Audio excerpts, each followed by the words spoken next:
नमस्कार दोस्तों, Agarwal exam card में आपका फिर से स्वागत है। दोस्तों, हमारे पिछले वीडियो में हमने पृथ्वी की आंतरिक संरचना चैप्टर से कुछ टॉपिक्स पढ़े थे। वो थे पृथ्वी की आंतरिक संरचना, भूपटल पर परिवर्तन लाने वाले बल, मोडवलन, भ्रंश, चट्टाने और मैंने थोड़ा सा इंट्रोडक्शन ज्वालामुखी का भी दिया था।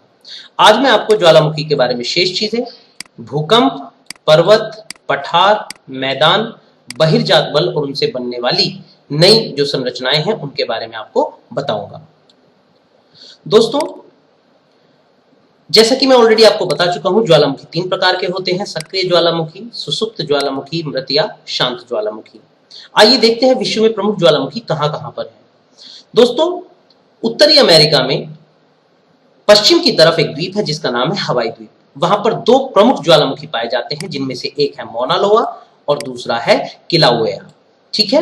इसके अलावा संयुक्त राज्य अमेरिका में पश्चिमी तट पर कास्केड श्रेणी है और वहीं पर एक चोटी सेंट हेलेंस पाई जाती है जो ज्वालामुखी है। ठीक है। वहीं पर माउंट रेनियर और माउंट शास्ता नाम के दो ज्वालामुखी भी पाए जाते हैं। अगर दक्षिणी अमेरिका की बात करें तो इक्वाडोर नामक देश में कोटोपैक्सी और चिम्बोराजो नामक दो ज्वालामुखी पाए जाते हैं और अर्जेंटीना और चिली की सीमा पर एक प्रमुख ज्वालामुखी पाया जाता है जिसका नाम है ओजोस डेल सालाडो। दोस्तों, अगर अफ्रीका की बात करें तो कैमरून नामक देश में माउंट कैमरून, कीनिया देश में माउंट कीनिया और तंजानिया देश में माउंट किलिमंजारो नाम के ज्वालामुखी पाए जाते हैं।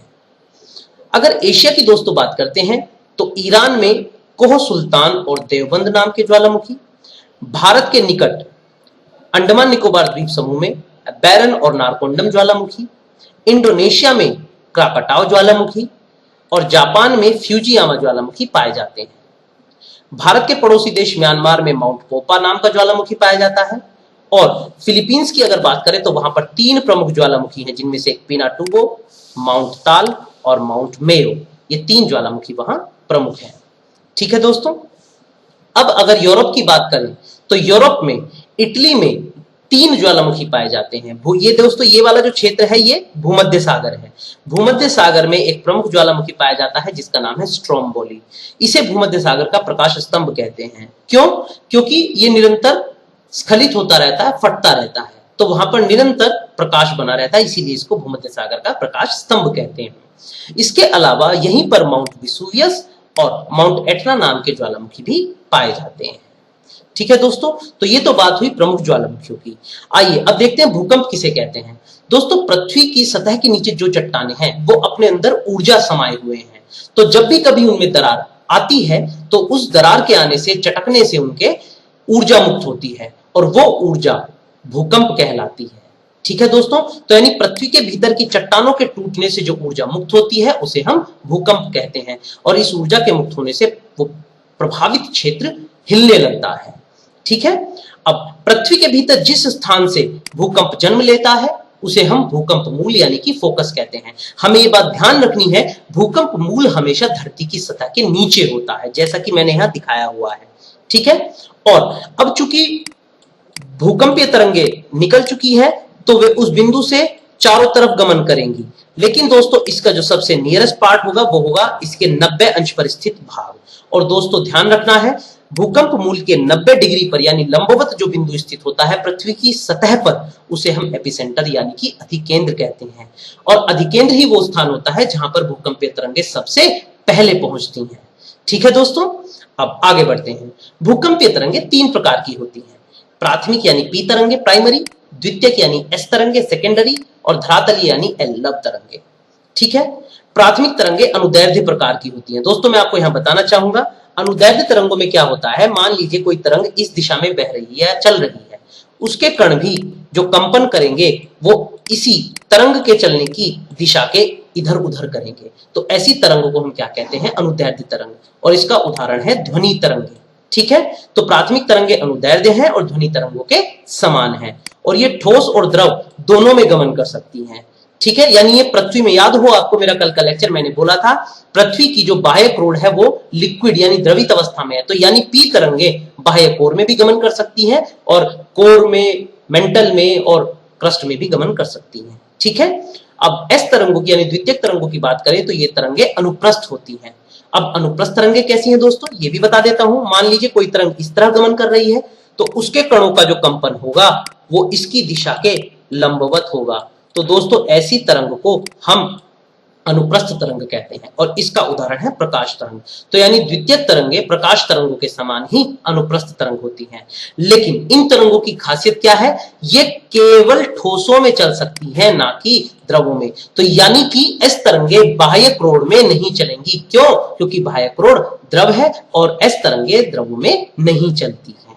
ठीक है। इसके अलावा हम बात करेंगे एल तरंगों की। दोस्तों पृथ्वी की सतह पर यही तरंगे चलती हैं और यही तरंगे विनाशकारी होती हैं, यानी घरों का ढहना, ये सब तरंगे कौन लेकर आती है, धरातलीय तरंगे यानी कि एल तरंगे लेकर आती हैं।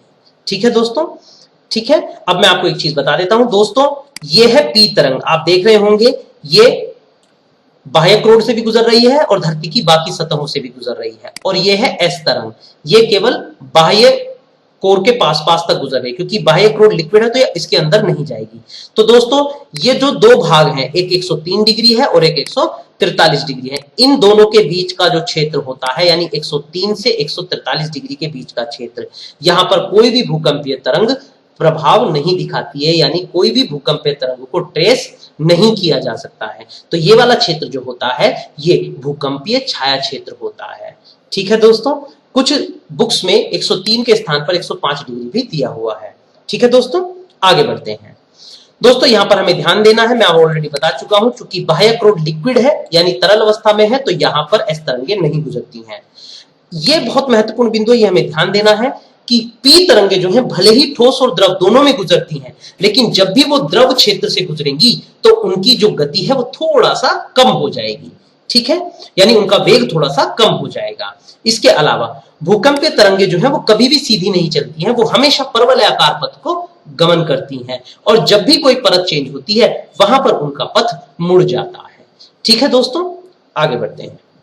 अब दोस्तों भूकंप मापने के पैमाने कौन कौन से हैं, मैं आपको सिंपली एक चीज बता देता हूं। भूकंप मापने का जो यंत्र होता है उसे हम सीस्मोग्राफ यानी भूकंप मापी यानी कि भूकंप लेखी कहते हैं। अब ये 3 प्रकार के इस पैमाने हैं। Number 1 Richter scale, number 2 Mercalli scale और number 3 Rossi Forel scale. Richter scale पर तीव्रताएं 0 से 9 तक होती हैं और हर एक तीव्रता पहले वाली से 10 गुनी है, यानी कि मान लीजिए तीव्रता 1 है, ठीक है, और दूसरे भूकंप की तीव्रता 2 है, तो यानी जितनी तीव्रता पहले भूकंप की होगी दूसरे भूकंप की तीव्रता उसकी 10 गुनी होगी। तीसरे नंबर पर 100 गुनी, चौथे नंबर पर 1000 गुनी, यानी हर बार तीव्रता 10 गुनी बढ़ती जाएगी। ठीक है, मर्केली स्केल पर जो तीव्रताएं होती हैं वो 0 से 12 के बीच होती हैं और ये एक अनुभव प्रधान स्केल होता है, यानी ये भूकंपीय तरंगों द्वारा फैलाए गए विनाश के आग पर निर्भर करता है। रोसी-फेरल स्केल में तीव्रताएं 1 से 11 के बीच होती हैं। यहां पर 2 महत्वपूर्ण बिंदु है जिनका मैं आपके साथ डिस्कशन करूंगा। नंबर 1 ये कि हमें 2 चीजें देखनी है। समान भूकंपीय तीव्रता, मान लीजिए 4 क्षेत्र हैं और चारों क्षेत्रों में भूकंप भले ही अलग अलग समय पर आए लेकिन तीव्रताएं समान थी, तो समान तीव्रता वाले क्षेत्रों को मिलाने वाली रेखा को हम आइसोसीस्मल रेखा कह सकते हैं या समभूकंपीय रेखा कह सकते हैं या भूकंप समाघात रेखा कह सकते हैं। लेकिन जिन क्षेत्रों पर एक ही समय पर भूकंप आता है उन स्थानों को मिलाने वाली रेखा को हम होमोसीस्मल रेखा कहते हैं। ठीक है दोस्तों, दोनों में अंतर समझिएगा। पहली वाली जो रेखा है यानी आइसोसीस्मल रेखा वो तीव्रता से संबंधित है, ना कि समय से, और दूसरी जो रेखा है यानी होमोसीस्मल वो एक ही समय पर आने वाले भूकंपों की बात करती है, यानी वो समय से संबंधित है। ठीक है, आगे बढ़ते हैं दोस्तों। अब मैं आपके साथ जिक्र करूंगा पर्वत और पहाड़ी का। पर्वत किसे कहते हैं, पहाड़ी किसे कहते हैं? देखने में तो ये चीजें एक सी लगती हैं, लेकिन ध्यान रखिएगा ऐसे स्थान जिनकी ऊंचाई 1000 मीटर से अधिक है उन्हें तो हम कहते हैं पर्वत, और जिनकी 1000 से कम है लेकिन लगभग 915 के अधिक है यानी 915 मीटर से 1000 मीटर के बीच है उन्हें हम पहाड़ी कहते हैं। ठीक है, अब दोस्तों पर्वत कई प्रकार के होते हैं। मोड़दार पर्वत, अवरोधी यानी भ्रंशोत्थ पर्वत, गुंबदाकार पर्वत, संग्रहित पर्वत, मिश्रित यानी जटिल पर्वत और अवशिष्ट पर्वत। दोस्तों मैंने कल आपको वलन यानी मोड़ बताए थे और वलन और मोड़ पढ़ाते हुए मैंने कहा था मोड़ तभी आता है जब संपीड़नकारी बल लगे। तो संपीड़नकारी बल लगने से यदि मोड़ उत्पन्न हो और उस मोड़ के द्वारा कोई पर्वत बने तो ऐसे पर्वतों को हम मोड़दार पर्वत यानी कि वलित पर्वत कहते हैं। और इसके उदाहरण है भारत का हिमालय, यूरोप का आल्प्स और यूरोप का ही एक अन्य पर्वत जिसे हम यूराल कहते हैं। आपको मैं बता दूं यूराल पर्वत महत्वपूर्ण है, क्यों? क्योंकि ये यूरोप को एशिया से अलग करता है। ठीक है दोस्तों, अगला जो पर्वत है वो है अवरोधी पर्वत यानी कि भ्रंशोत्थ पर्वत। ये भी मैंने कल आपको बताया था, याद कीजिएगा, मैंने कल आपको ब्लॉक माउंटेन्स बताए थे, ब्लॉक पर्वत, भ्रंशोत्थ पर्वत। ठीक है, तो ये भ्रंश या दरारों से बनते हैं और इसका उदाहरण है संयुक्त राज्य अमेरिका में कैलिफोर्निया जगह से सियरा नवाडा और जर्मनी का वॉस्चेस पर्वत।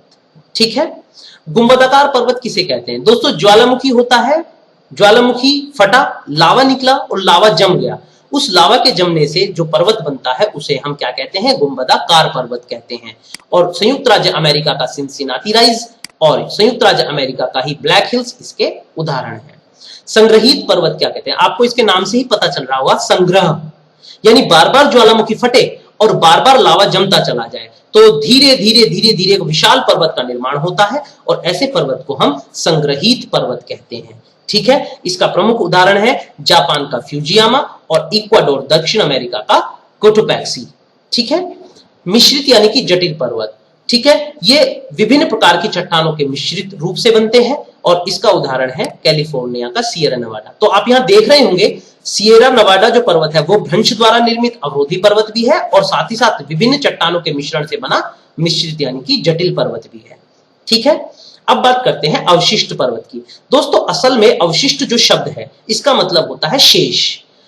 प्राचीन काल में पर्वत बने होंगे, धीरे धीरे धीरे धीरे बारिश के पानी से, हवा से इनका अपर्दन होता चला गया और अपर्दन होने से इनका जो आकार है वो कम होता चला गया। तो ऐसे पर्वत जो घर्षण के द्वारा शेष बच जाते हैं उन्हें हम क्या कहते हैं? अवशिष्ट पर्वत कहते हैं। और इनका जो सबसे बेहतरीन उदाहरण है वो है भारत में अरावली पर्वत, सतपुड़ा, महादेव, पश्चिमी घाट, पूर्वी घाट और पारसनाथ। ये सब भारत में है और सारे के सारे क्या हैं? अवशिष्ट पर्वतों के उदाहरण है। आपको मैं बता दूं विश्व का सबसे पुराना अवशिष्ट पर्वत जो है वो है अरावली, जो कि राजस्थान राज्य में स्थित है भारत में। ठीक है दोस्तों, आगे बढ़ते हैं। अब दोस्तों पठार की बात कर लेते हैं। अब कोई भी ऐसा स्थान जो पर्वतों से तो नीचा हो लेकिन मैदानों से ऊंचा हो उसे हम पठार कहते हैं। आपको मैं बता दूं इनकी सामान्य तो ऊंचाई 915 मीटर से लेकर 305 मीटर के बीच हो सकती है। ठीक है, अब ये पठार भी 3 प्रकार के होते हैं। नंबर 1 अंतर पर्वतीय पठार, नंबर 2 पर्वत पदीय पठार और महाद्वीपीय पठार। इन नामों से ही आपको क्लियर हो रहा होगा, अंतर पर्वतीय यानी कि पर्वतों के बीच में जो पठार हो, पर्वत पादीय यानी कि जो पर्वतों के तलहटी में स्थित हो, और महाद्वीपीय यानी जो महाद्वीपों में स्थित हो, किनारों पर स्थित हो। ऐसे 3 प्रकार के पठार हैं। चलिए, अंतर पर्वतीय पठार यानी वो पठार जो चारों ओर पर्वत से घिरा हुआ हो, ऐसे पठार को हम अंतर पर्वतीय पठार कहते हैं। और इसके जो प्रमुख उदाहरण है वो है चीन का तिब्बतीय पठार, बोलिविया का पठार और चीन का मंगोलिया का पठार। पर्वत पदीय पठार, दोस्तों इस पठार की खासियत ये होती है इसके एक ओर होता है पर्वत का तल और दूसरी ओर होते हैं मैदान। ठीक है, तो इस प्रकार के पठारों को हम पर्वत पदीय पठार कहते हैं और इसके उदाहरण है दक्षिण अफ्रीका का पैटागोनिया का पठार और म्यांमार में स्थित शान का पठार। महाद्वीपीय पठार की अगर हम बात करें, ये 2 प्रमुख आकृतियों के बीच होते हैं, जिनमें से एक होता है समुद्र तट और दूसरा होता है मैदान। यानी समुद्र तटों और मैदानों के बीच जो पठार हो उन्हें हम महाद्वीपीय पठार कहते हैं और उसका उदाहरण भारत में है दक्कन का पठार। ठीक है दोस्तों, आगे बढ़ते हैं। अब हम बात करते हैं मैदानों की। मैदान किसे कहते हैं? दोस्तों पठारों से भी नीचे यानी 305 मीटर से नीचे के जो क्षेत्र होते हैं उन्हें हम मैदान कहते हैं और ये समतलीय क्षेत्र होते हैं। ये मैदान कई प्रकार के हैं, पटल विरूपणी मैदान, संप्राय मैदान, कास्ट के मैदान, जलोढ़ मैदान, लोएस मैदान और लावा के मैदान। पटल विरूपणी की बात करते हैं। दोस्तों असल में मैं आपको एक चीज बता दूं, पर्वतों का जिनसे निर्माण होता है उन्हें हम भूसन्नति कहते हैं। असल में पर्वत बनने से पहले भूसन्नतियां होती हैं, उन भूसन्नतियों में जब वलन पड़ता है तो पर्वत बनते हैं। ठीक है, तो पटल विरूपणी मैदान कैसे बनते हैं? भूसन्नतियों के किनारे अगर वलन पड़ जाए तो उससे जो मैदान बनते हैं उन्हें हम पटल विरूपणी मैदान कहते हैं। जैसे कि आपको मैं बता दूं कार्पेथियन और डिनेरिक, ये 2 प्रकार के एल्प्स पर्वत हैं। इन दोनों के पास जो मैदान बने हैं उन्हें हम हंगरी के मैदान कहते हैं। ठीक है। अगला है संप्राय मैदान। नदियां जिन क्षेत्रों में जाती हैं वहां अपर्दन करती हैं, और जब अपर्दन के अंतिम चरण को नदियां प्राप्त कर लें तो धरातल पर कोई भी आकृति नहीं बचती है। ठीक है, बिल्कुल प्लेन जमीन बचती है, और इस प्रकार की जमीन को, इस प्रकार की धरातल को हम संप्राय मैदान कहते हैं। और इसका उदाहरण है मिसिसिपी बेसिन, संयुक्त राज्य अमेरिका में मिसिसिपी नदी ने जो मैदान बनाए हैं उनको हम संप्राय मैदान कहते हैं। ठीक है। अगला कास्ट के मैदान। दोस्तों, कास्ट के मैदानों की खासियत यह होती है कि यहां पर चूना पत्थर होता है और चूना पत्थर पानी में घुल जाता है। तो चूना पत्थर वाले क्षेत्र जहां पर जल द्वारा अपर्दन और घुलन किया गया हो, ऐसे मैदानों को हम कास्ट के मैदान कहते हैं। और दोस्तों, ये वाले मैदान युगोस्लाविया में एड्रियाटिक सागर के किनारे पाए जाते हैं। ठीक है। इसके अलावा जलोढ़ मैदान। दोस्तों, नदियां आती हैं और अपने साथ अवसाद लेकर आती हैं और इन अवसादों को जमा कर देती हैं, निक्षेपित कर देती हैं। तो इन नदियों द्वारा लाए गए जो अवसाद हैं, इनके जगह जगह पर जम जाने से जो मैदान बनते हैं उन्हें हम जलोढ़ मैदान कहते हैं। और ये जलोढ़ मैदान सबसे उपजाऊ मैदान होते हैं, और इनका उदाहरण है गंगा और ब्रह्मपुत्र के मैदान। अब दोस्तों, लोएस मैदान क्या होते हैं? माफी चाहूंगा, लोएस मैदान किसे कहते हैं? लोएस मैदान वो मैदान होते हैं, पवन बह रही है और अपने साथ बालू को उड़ाकर लेकर जा रही है, तो बालू को उड़ाकर जिस दूसरी जगह निक्षेपित कर देती है, तो उन मैदानों को हम लोएस के मैदान कहते हैं। और ये चीन में पाए जाते हैं, बहुत प्रमुख मैदान है विश्व के। ठीक है। अगले हैं लावा के मैदान। जाहिर सी बात है, नाम से पता चल रहा है, ज्वालामुखी क्रिया हुई, लावा निकला, और लावा के जमने से जो मैदान बने उन्हें हम लावा के मैदान कहते हैं। और इसका सबसे जीवंत उदाहरण जो है, जो मोस्ट इंपॉर्टेंट मैदान है, वो है दक्कन के पठारी भाग के मैदान, जो कि लावा से बने हैं, और इसके अलावा इंडोनेशिया के मैदान। ठीक है दोस्तों, आगे बढ़ते हैं। दोस्तों, अब हम पढ़ रहे हैं बहिर्जात बलों के कार्य। बहिर्जात बल का मतलब है वो बल जो धरती की ऊपरी सतह पर कार्य करते हैं। और वो क्या कार्य करते हैं? बहिर्जात बल अनाच्छादन करते हैं धरती पर, और इस अनाच्छादन में वो सबसे पहले अपक्षय करते हैं, यानी कि चट्टानों को उन्हीं के स्थान पर तोड़ देते हैं। फिर अपर्दन करते हैं, यानी जो भाग तोड़ दिए गए हैं वो भाग गुरुत्व के अधीन गमन करते हैं, बहने लगते हैं, गिरने लगते हैं, और फिर वो गिरकर दूसरी जगह पर जाकर जम जाते हैं। तो दोस्तों, ये प्रक्रिया क्या कहलाती है? अनाच्छादन कहलाती है। हमें ध्यान रखना है, अनाच्छादन से किसी भी वस्तु की जो ऊंचाई है, यानी कि वस्तु की जो हाइट है, उसमें हमेशा कमी आती है। ठीक है दोस्तों, ये चीज ध्यान रखिएगा। अब दोस्तों, अपर्दन का एक चक्र होता है जिसका विवरण 1899 में विलियम मॉरिस डेविस ने किया था, और उन्होंने इसको भौगोलिक चक्र का नाम दिया था। और बाकी भूगोल शास्त्रियों ने भी इसको अलग अलग नाम से पुकारा है। जैसे मैं वॉल्टर पेंग की बात करूं तो उन्होंने इसको मॉर्फोलॉजिकल सिस्टम कहा है। विलियम मॉरिस डेविस ने ही इसे शुष्क अपर्दन चक्र भी कहा है। एलसी किंग ने इसको पेडिप्लेनेशन चक्र कहा है। पेल्टियर ने इसको परिहिमानी अपर्दन चक्र कहा है। स्ट्रॉलर, हैक और चॉर्ले ने इसको गतिक संतुलन सिद्धांत कहा है, और बीदी ने इसको कास्ट अपर्दन चक्र कहा है। ठीक है, तो एक ही अपर्दन चक्र है, उसे अलग अलग भूगोल शास्त्रियों ने अलग अलग नाम से पुकारा है। आइए अब देख लेते हैं बहिर्जात बलों के कारक कौन है, यानी कि जो अपर्दन है ये सब कौन करता है। दोस्तों, बेसिकली बहिर्जात बलों के जो कारक हैं वो 5 हैं, जिनमें बहता हुआ जल, भूमिगत जल, सागरीय जल, हिमनद और पवन प्रमुख हैं। तो दोस्तों, ये क्या करते हैं? जिस जगह से ये गुजरते हैं वहां पर ये अपर्दन भी करते हैं, और अपर्दन से जो पैदा हुए हैं पदार्थ, उन पदार्थ को दूसरी जगह ले जाकर ये उड़ेल देते हैं, निक्षेपित कर देते हैं। तो दो अलग अलग आकृतियां बनती हैं। जहां से अपर्दन हुआ वहां एक प्रकार की आकृति, और जहां इन्होंने अपर्दन के बाद बने पदार्थ को ले जाकर उड़ेला है वहां दूसरे प्रकार की आकृतियां, यानी कि निक्षेपणात्मक आकृतियां। ठीक है दोस्तों, तो चलिए बात करते हैं बहते हुए जल की आकृतियां। ध्यान रखेंगे, बहते हुए जल से जो आकृतियां बनती हैं वो है वी आकार की घाटी, ये अपर्दनात्मक आकृतियां हैं। गॉर्ज कैनियन, जलप्रपात, क्षिप्रिका, जलगर्तिका, नदी विसर्ग, संरचनात्मक सोपान, नदी वेदिका, क्वेस्टा और संप्राय मैदान, ये बहते हुए जल की अपर्दनात्मक आकृतियां हैं। जबकि बहते हुए जल की जो निक्षेपणात्मक आकृतियां हैं वो है जलोढ़ पंख, जलोढ़ शंकु, बालुका कुलीन, प्राकृतिक तटबंध, बाढ़ के मैदान और डेल्टा।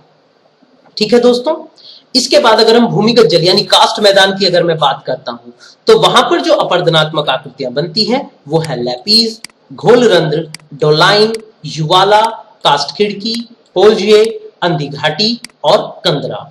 और निक्षेपणात्मक आकृतियों की अगर मैं बात करता हूं तो वो है स्टैलेक्टाइट, स्टैलेग्माइट और कंदरा स्तंभ। दोस्तों ये आप कई बार पूछा जा चुका है स्टैलेक्टाइट स्टैलेग्माइट का। असल में होता क्या है, गुफा के अंदर कैल्शियम जो है वो इस तरीके से जमना शुरू कर देता है, बेसिकली कैल्शियम कार्बोनेट। ठीक है, तो ये जो जमने शुरू होते हैं इन्हें ही स्टैलेक्टाइट और स्टैलेग्माइट कहते हैं। ठीक है, और जब ये दोनों मिल जाते हैं तो पिलर जैसी आकृति बन जाती है। आप खुद देखिएगा, अगर ये मिल जाए तो एक पिलर बन जाएगा ना, तो इस प्रकार के पिलर को कंदरा स्तंभ कहते हैं, यानी कि केव पिलर कहते हैं। ठीक है दोस्तों, ये पूछे जा चुके हैं एक्चुअली कई बार। अब सागरीय जल द्वारा निर्मित जो आकृतियां हैं, अगर अपरदनात्मक आकृतियों की बात करता हूं तो तटीय क्लिफ, तटीय कंदरा, मेहराब, स्टैक और लघु निवेशिका है। और निक्षेपणात्मक आकृतियों की अगर मैं बात करता हूं तो पुलिन, रोधिका, स्पिट, हुक, लूप, टोम्बोलो और संयोजक रोधिका है। ठीक है दोस्तों, ये निक्षेपणात्मक आकृतियां हैं। अगर मैं ग्लेशियर होता है क्या दोस्तों, बर्फ का, पर्वतों पर बर्फ का एक बहुत बड़ा टुकड़ा जो टूटकर गुरुत्वाकर्षण के अधीन गति करता है, उसे हम ग्लेशियर कहते हैं। अब ग्लेशियर जो अपरदनात्मक आकृतियां बनाते हैं वो है यू आकार की घाटी, लटकती घाटी, सर्क, हॉर्न, नूनाटक, भेड़शिला, हिम सोपान, पैटर्नोस्टर झील, फ्योर्ड तट, पीडमोंट झील और इरीट। ग्लेशियर द्वारा जो निक्षेपणात्मक आकृतियां बनाई जाती हैं वो है हिमोड़, ड्रमलिन, एस्कर और केन। दोस्तों अब अगर हम पवन द्वारा निर्मित आकृतियों की बात करते हैं तो पवन द्वारा जो अपरदनात्मक आकृतियां बनती हैं उनमें सबसे पहले है वातगर्त, इंसेलबर्ग, मशरूम रॉक, डेमोइसेल्स, ज़्यूगेन, यार्डंग, ड्राइकांटर और जालीदार शिला। और अगर निक्षेपणात्मक आकृतियों की बात करें तो वो है कॉरिडोर, बालू का स्तूप, बरखान, लोएस मिट्टी, बॉल्सन, प्लाया, बजाडा और पेडिमेंट। तो दोस्तों हमारे इस वीडियो में हमने अपना पहले चैप्टर को पूर्ण कर लिया है। उम्मीद करता हूं जो मैंने आपको पढ़ाया है वो आपके समझ में आया होगा और आपने नोट्स भी बनाए होंगे। मैं आपको एक चीज और बता देता हूं दोस्तों, ये जो मैं आपको पढ़ाया है लास्ट का टॉपिक बहिर्जात बलों के कारक और एजेंट, इनसे बेसिकली यही सवाल आते हैं कि ये अपरदनात्मक रूप किसका है या निक्षेपणात्मक रूप किसका है। ठीक है, तो ये मैंने आपको अच्छे से बता दिया है कि निक्षेपणात्मक कौन सा है, अपरदनात्मक कौन सा है, इसका आप ध्यान रखिएगा। ठीक है दोस्तों, तो उम्मीद करता हूं कि आपके सब समझ में आया होगा। ठीक है, अब मैं अगले चैप्टर के साथ अगले वीडियो में मिलूंगा। तब तक के लिए बहुत बहुत धन्यवाद।